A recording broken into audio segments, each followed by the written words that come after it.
But this morning, my name is Pastor Corey. I'm the youth pastor here, and it is my privilege to pastor probably the coolest kids in Callahan, and really probably the state of Florida. I love the students here. They are so fun, and they are so passionate, and there's just some really awesome stuff happening over in our building. So I encourage you, if you know a student, if you have a student, if you see one on the street, just holler at them. Be like, go to the link on Wednesday nights, 7 o'clock, because it's going to be awesome. We're having a lot of fun, and God's doing some really, really cool stuff. So I want to jump in this morning to my message. It's going to go along really well to what I have to say this morning, but I came in this morning, I set up all my slides and up there in the computer, and then I'm sure everybody noticed during the second song, the computer just crashed. It totally destroyed itself. So in the process, the only thing that just got eliminated from the computer was my notes and my slides. So you're just going to have to trust me that it's in the Bible. If you don't have one, I encourage you, because they were going to be on the screen, and they're not now. But we're just going to plow through, and I'll repeat myself a bunch so that everybody gets with it. But this morning, the title of my message is The Most Wonderful Time of the Year. I don't know if you're like me, but I just love Christmas. Anybody love Christmas? Anybody hate Christmas? Good, because I was going to make fun of you. I'm just kidding. You're Scrooge. Sorry. Scrooge McDuck sitting over there.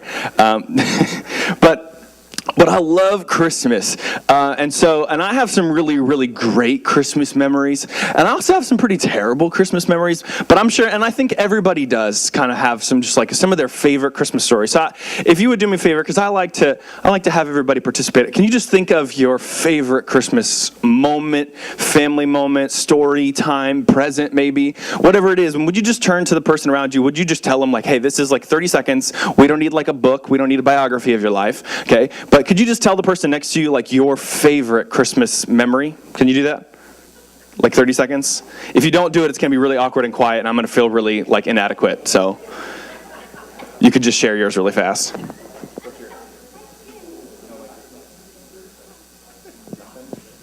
Okay, there was a lot less crowd participation in that moment than I wanted, so that's fine.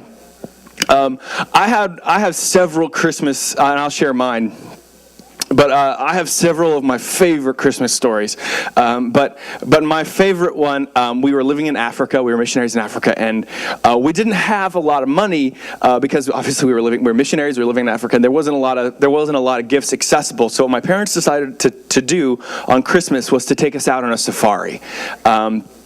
And it was probably one of the coolest things we've ever done. I don't know if God ordains to see us, help us see some really cool stuff. But that day we actually got chased by elephants. I know. My mom we did get a camcorder. One of the ministries had sent us a camcorder, old school. And so we're in this wild animal park, lions, all that stuff. And she's hanging out the window. And she's trying to, because we see the trees rustling down the road. And she starts hanging out the window. She's trying to get, kind of see what's happening. And then a line of cars kind of developed. And what happened was this line of cars had separated this mama elephant from her baby elephant. And so she got really mad. And so when she got really mad, then the whole herd of elephants got really mad. And so then they started kind of just charging at us. And so here's the video is great because she's hanging out the window and she's like, Kev, we gotta go. And she just starts screaming and we're throw it in reverse and we're being chased by elephants. And everything's crazy. So that's one of my favorite Christmas stories. But we also have some not so great Christmas stories. Anybody with me? There are tough moments and there are things. And I have a moment in my Christmas history that was pretty brutal. When I was in the 8th grade, all I wanted for Christmas was a puppy. And I don't know if anybody's ever aspired to have a puppy for Christmas, if that's just me and my weird childish dream, but we had moved back to America and I really wanted a dog. And I had been talking to my parents about getting a dog all year long. And so when the time came to make a Christmas list, I didn't make one. I said, Mom, Dad, if you don't get me a dog, you're ruining Christmas. And so I thought, because I'm this cheeky, smart kid, right? I'm yeah, if I don't put anything on the list. And they were very adamant against dogs. My dad hates dogs. And so they were very adamant about not getting a dog all year long. And so I just, what? All I want is a dog. I don't care what kind of dog. It could literally be the weirdest foo-foo mutt to a giant, I don't care what. I just want a dog. And so Christmas comes, we went to Ohio to visit my grandma for Christmas, and so Christmas morning comes, sure enough, I've got no presents under the tree. And I thought, okay, for sure, they're going to get me a dog. And I didn't get a dog, but they just didn't get me any presents. They were like, well, this kid's going to learn. But my aunt, right? Terrible. My parents are awful. You can write them a letter. KevinDeck@gmail. Where's parent? I'm just kidding. No, what actually happened was my aunt felt really bad for me. So I don't know if anybody's got the fun aunt. So my fun aunt saw that I didn't have any presents, and she went and got me a dog. Behind my parents' back, but still very sweet. But we were in Ohio, and she got me this really, really cute beagle puppy. It was named Daisy, and she was so cute. And she was like 3 months old. And so my aunt went and got me the dog. My parents were mad, and so they said, you know what, leave the dog here, and we'll come back and get it over the summer. And Luann will have it potty trained and all that stuff. So I was like, fine, at least I got a dog. I was pretty pumped about it. I was kind of mad at my parents for not getting me anything, but I'm still working through that. But I think they got me like underwear or something snarky, But so we went home, and then like every week I would call my grandma, because the dog stayed with my grandma. Man, every week I would call my grandma and be like, hey grandma, how's Daisy doing? Just checking in. And my grandma, she's a precious lady. But about that year before, I think it was, she had a stroke and a heart attack at the same time. And it really affected her ability to remember things. So it was probably like a month later, it was probably February. I called grandma and I was like, hey grandma, how's Daisy? And she goes, what? Who? I was like, oh, Grandma, you're being funny. The dog, and I started describing the dog. She kind of just took a long pause, and she goes, oh, yeah, I gave it to the garbage man. Because she said it was peeing in the house. And she gave that dog away to the garbage man, and I never saw Daisy again. I know, see, terrible. See, I lived a tough, no, just kidding. And that's kind of like, a traumatic story for an 8th grader, but and that's kind of just humorous, but Christmas at times can represent for so many people so many different things, because there are some really fun moments. Everybody got to share one. And then there are those kind of like haha, lighthearted. Every year since then, my parents have gotten me a gift card with a dog on it, and they say, we got you a dog. So we're really like punch in the throat kind of family. But I love them. But for Christmas, Christmas for some people is really tragic, and it's really difficult.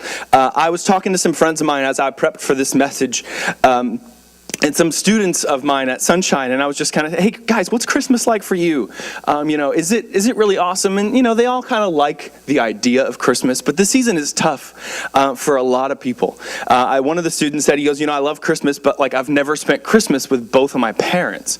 He's like, I usually have Christmas Eve with one parent and Christmas Day with the other, and so Christmas is fun, and they get lots of gifts, but there's not that family unity that everybody talks about. This kid doesn't have it, and so that's kind of tough because we always hear about, everybody talks about family for Christmas, but sometimes not everybody's got that.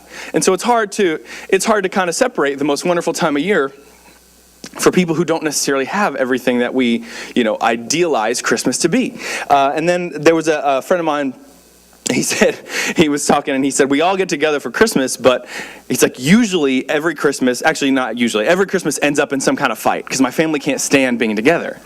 And it was funny, he was sharing stories about broken arms and broken fists and all that stuff, but it was really kind of sad. I thought, man, how tough to not have your family together on Christmas. And to know that when you do get together, you're gonna call the police. That's not a joyous, that's not the most wonderful time of year. It's probably the most dreaded time of year, right? And then I was talking to my sister-in-law, and it was one of her friends was saying that this Christmas is gonna be the first Christmas without both of her parents because they both died within 3 months of each other. And so this is that first Christmas without her parents. And she's a little older, but that's still, man. There are going to be Christmases and Christmas trees that are not full of family, and we're all kind of going to be missing something. So while this is the most wonderful time of the year, it's not the most wonderful time of the year because of what's happening around us. Because what's happening around us is, if you go to the mall, you're most likely going to get hollered at, and some crazy mom with 10 kids is going to run you over because she's trying to get the last something, and it's just it's this crazy time. But it's not, and it is the most wonderful time of year, but it's really complicated. And it gets really complicated because what's happening is that we've got problems that we can't solve. We've all got kind of something that we're struggling to figure out or deal with. So we've got problems that we can't solve. We've got people that we just can't control. Some of you've got kids or teenagers, and you've got people you can't control. And you've got situations and expectations that we can't meet. And so this time, because of just kind of the crunch and pace of life, this month can become like one of the most dreaded times of year because of how much we've got going on as a people. And so I was just thinking, and as I just paused and was really working through what I wanted to say this morning, I thought, you know what, if we take a long enough look in the mirror and we think about the people we can't control and the problems we're not solving and the expectations we're not meeting, I think if we take a long enough look in the mirror, we would realize that like we are the people that we can't solve, or we are the problem we can't solve. I'm the problem I can't solve. And I'm the person that I can't control. And I am probably the one who sometimes is setting expectations that others can't meet.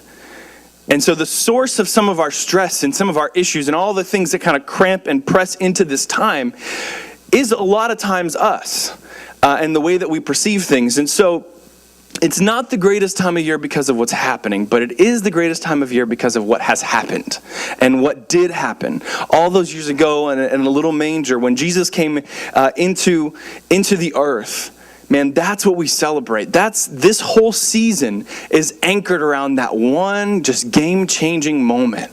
And so when we get kind of stressed out and we look around and we're talking to students, we've got a student who's not going to have both of his parents for the first time this Christmas, and that's going to be, I can't imagine what that's going to be like.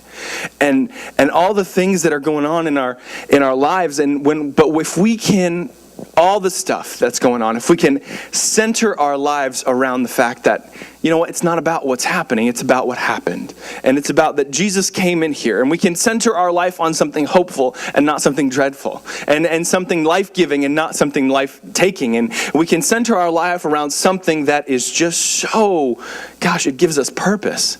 And so if we can center our life around that stuff, then it really becomes the most wonderful time of year. But everything, if we're not, and I think you start to see a really stark contrast this time of year between people who know Jesus and have that hope and people who don't.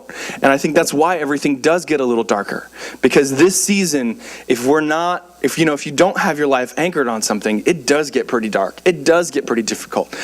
Studies show us how depression and suicide rates spike during this time of year.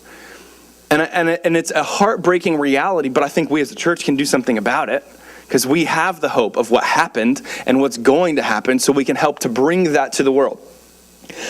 So when I was prepping and I was trying to really figure out what I wanted to do, I read the four Gospels in the New Testament: Matthew, Mark, Luke, and John. And they all start with, well, not all of them. The Matthew, Mark, and Luke all start with the announcement or the birth of Jesus. And it's really cool the way that they're written. It's beautiful. You talk about, how an angel visits Mary and tells her she's going to have a baby, and just kind of walks you through what would it be like to be 16 and pregnant? Like, would she get a reality TV show? Probably, and it's like just all this stuff. But then John's gospel takes a whole different look at the birth of Jesus. And John's gospel is probably the latest written. He's like the older guy when he writes. So I imagine John sitting there to write his gospel, and he's, kind of that old, like, sage, wisdom-y, like, this is what these young whippersnappers got to know. And like, just trying to, when you take a minute and you reflect back on your younger years, you know a lot more now than you did back then. So that's kind of the tone at which John writes. And I love that. Because when he writes his gospel, it's like he's making something so clear. And this is the guy who reduces Jesus down to a word, right? He calls Jesus love. And this is the guy who just writes one of the most concise, in one of the most concise, clear ways.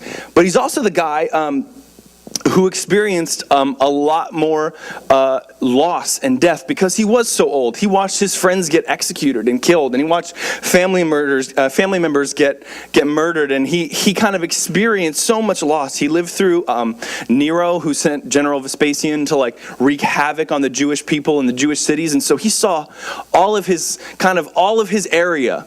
And imagine just living through that, watching your home and watching the people that you love just experience some of the worst, just oppression. And this is the guy, John. This is what he's writing. And after he's seen all of this stuff, he watched 20,000 people from his city get sold into slavery. And he saw some just wild stuff. But he never really lost his faith. And he writes in John chapter 20, verse 30. This is what I think is, there's so many things about the way that he writes his gospel that are so neat. But he said, Jesus performed many other signs in the presence of his disciples, which are not recorded in this book. And I thought that was cool. It's like all the things that are recorded in the Bible, and like there's some things that Jesus did that they didn't even write down. So like there's all these, he raised the dead, he healed the leper, like he did all kind of, walked on water, multiplied food, amen. He did all this crazy stuff, but like there's stuff that he did that didn't even get recorded in the book. And that's just a thought that it really struck me. And then in verse 31, it said, but these are written that you might believe. These are the things that are written that you might believe that Jesus is Messiah, the Son of God, and that by believing you may have life in his name. And I love that he's writing, this is the stuff that after you read it, I hope you believe it. I hope you are able to look at this account and say, yeah, that Jesus is real. That love is real. That miracle, like life-changing power, that is real. And John still believed, after all that he saw in his life, all the tragedy and all the death and all the things he saw happening in his culture, the current political climate of his day, and all the, the crazy new laws that were being enacted, and all the things that were going around that seemed to make it appear that Jesus was not in control. He looked at that situation and he said, you know what? This is the stuff that you need to know so that you can believe and have a life in his name. So I don't know if that sounds a little bit like where we are today, if there's just stuff going on in the world that makes you go, where is Jesus in this? Like there's news stories and there's stuff happening in our culture. I'm like, where is Jesus in all of this? And I look back at the Bible and I see John's account and think, okay, all right, this is the stuff that I need to like center my life around if I'm going to be a person of faith, if I'm going to live that out. And so John starts his gospel not with an account of like the birth story and all this stuff. And you think he would, right? Because when Jesus died, he like put Mary in the charge of John, right? So you would think that his account would be like one of the most personal accounts because he was so close to Mary and he would have understood and he would probably have heard, I don't know if your parents are like my parents, but when my dad has a good story, he never stops telling it. Like no matter, every time he's got a new person in the audience, he's like, it could be like a whole crowd of people who have never heard the story. If there's one new person, he's going to tell the story just to get one person to hear it again. Like that's who my dad is. He just never stops repeating the story. So I imagine if I was Mary, that'd be a little bit how I was. But like, you're not going to believe the time that like I got morning sick while carrying the Savior of the universe. Like I can imagine the stuff that she could tell. And so John, being really close to Mary, you'd think he would have written some of that stuff, but he didn't. He wrote it in such a different perspective. You think that his gospel would begin with the journey or the fear and the stress and the anxiety of being a 16-year-old and pregnant and all this stuff, but it wasn't. He starts his gospel in John chapter 1, verse 4. And he says, in him was life. And that's just that first part. In him was life. Imagine trying to like bring the significance of the Savior into a sentence. Like I just imagine him huddled over or writing this gospel as an older guy who's lived and seen some stuff. And he says, in him was life. Life. And I just I get that sense that like he understood. He understood that the people who would be reading that would be experiencing death. They would be experiencing crazy stress. He understood that people would look to that time, look to this story in this season of the year. I feel like God really ordained those words, right? Because we always kind of go to the Christmas story in the month of December, which happens to be one of the most stressful months of the year. And when we look at John chapter 1, verse 4, it says, "In him was life, and that life was the light of all mankind." All mankind, not just like one specific group of people. And that was a big deal for the day because only the Gentiles could have Jesus, or only the Jews could have it. And then now John kind of like is bringing it to everybody, right? Jesus came for everybody, of all mankind. Not just the perfect people, not just the rule followers, not just the religious, like wear the right clothes kind of people on church Sunday. Like he wanted people to know that Jesus didn't just come for one specific set. He came for all mankind. He came for the people who are experiencing grief and loss this year. He came for the people who are struggling in this time of year, who don't necessarily believe that it's the most wonderful time of year, who are really struggling with how they're going to get through their finances this month and how they're going to like make it that week where we're not having a paycheck, or like a week where everything's closed and there's all these presents we've got to buy. Jesus came to be life for all of us, not just one specific group of people. And I love that that's the way that his light shines for everybody. His light was the light, like his light was the life of all mankind. And I just thought those words just like so powerful. And I imagine that like writing that just has to be like, how do you describe the entering of like the Savior into the universe? And you do so by like just really pausing, but like how much pressure I imagine that there was. But he said, the light shines in the darkness. In the darkness. And I don't know if you are like here this morning experiencing some darkness, if you're struggling with what's happening around you, but like there is some stuff happening in the lives of people, even in this church, and on my side of the family and my wife's side of the family, we're looking at some stuff happening, and I'm just thinking, man, this is dark, this is bleak, this is tough to watch. We've got sick family members and we've got stuff going on. I'm thinking, where is Jesus in this? But Jesus is the light of all mankind. We don't always understand what's happening, and we don't need to, but we do understand that like Jesus' light shines in the darkness, and the darkness has not overcome it. The darkness has not been overcome. And while we may be overcome, Jesus isn't. Okay, while we might be just overwhelmed and outmatched by our current situation, Jesus is not. Man, God looks at your situation. He sees how stressed out you are. He does. He sees how sad you are. He sees the struggle, and he sees the stress. And you know what? None of this stuff caught him off guard. He's known you before you were even like a blip in your parents' radar.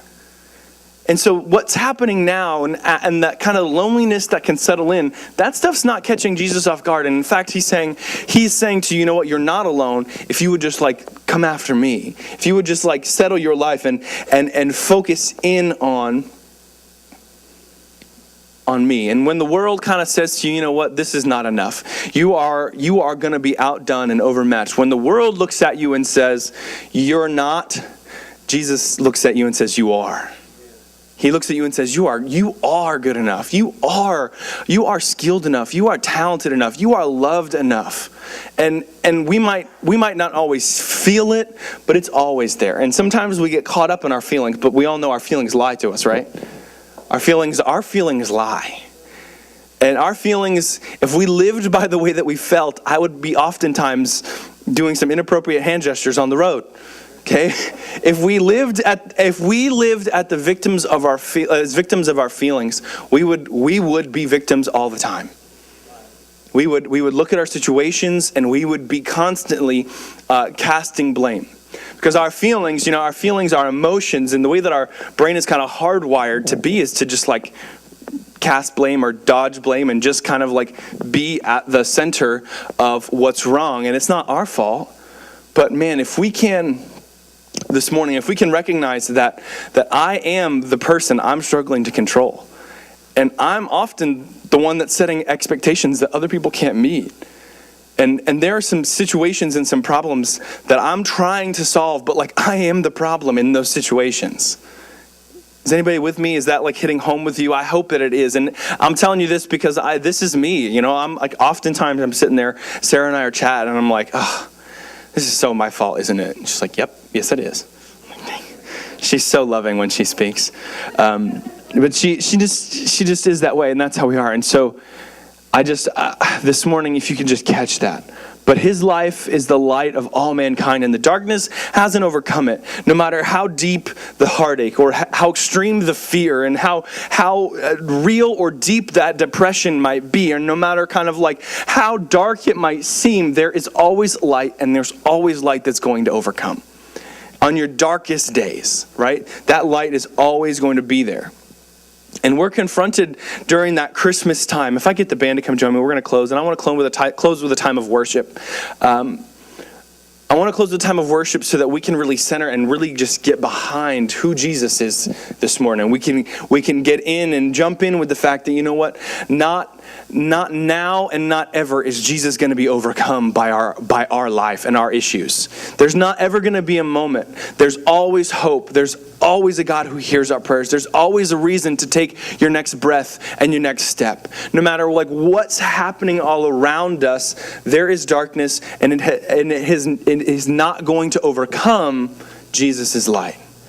And that might hit you in a different way, and that might kind of leave you in a place where you're asking some questions, and that's okay.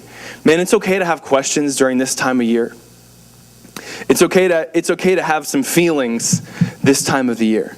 It's okay to be struggling. It's okay to be questioning. It's all of those things are okay. It's okay to not be okay, but it's not okay to stay that way.